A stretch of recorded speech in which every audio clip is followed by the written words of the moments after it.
చాపలేసినందుకు పరలోకం రాదు. చేస్తే చేయండి, లేదంటే లేదు. ఉన్న మాట ఉన్నట్టే చెబుతాను నేను. కుర్చీ లేసినందుకు పరలోకం రాదమ్మా. తగిన ప్రతిఫలం నీకు నీ పిల్లలకి ఇస్తాడు దేవుడు. దీని విషయంలో పరలోకం రావాలంటే నీ భక్తిని కాపాడుకో, నీ నీతిని కాపాడుకో, నీ పరిశుద్ధతను కాపాడుకో. నువ్వు చేసిందల్లా ఎదో పనులను చేసి ఇక్కడికి వచ్చి కుర్చీలేస్తే, ఎదో పనులను చేసి పరిచర్య చేస్తే, పరలోకం ఇచ్చేస్తే పరలోకం అందరూ దరిద్రులు అర్థమవుతుందా? సెకండరీ నీ పరిచర్య, ఫస్ట్ నీ భక్తి, ఫస్ట్ నీ భక్తి. నేను వాక్యం ఎవడని చెప్తాడో, వాక్యం చెప్పిన వాళ్ళందరూ భక్తులు అనుకుంటున్నారా? నీకు అర్థం? వాక్యం చెప్పిన వాళ్ళ భక్తుడు కాదు.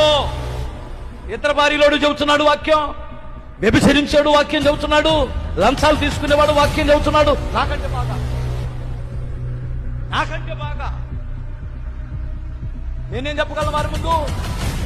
వారికి ఉన్న థియాలజీ నాకెక్కడే. ప్రేమించడం చేతగానటువంటి వాడు మనిషిని మనిషిగా, తగ్గించుకోవడం చేతగానటువంటి వాడు గర్విష్ఠుడు. వాక్యం చెబుతున్నారు బాగా, సూపర్ గా.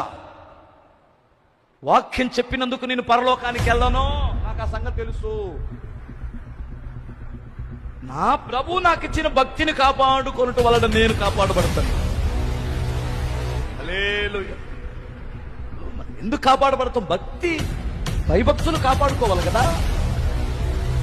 ఎందుకయ్యా నిన్ను ఈ సింహాలు తినలేదంటే, నేను దేవుని యందు భక్తి కలిగి ఉన్నాను కనుక, నేను నిర్దోషిగా ఉన్నాను కనుక నా దేవుడు నన్ను కాపాడాడన్నాడు.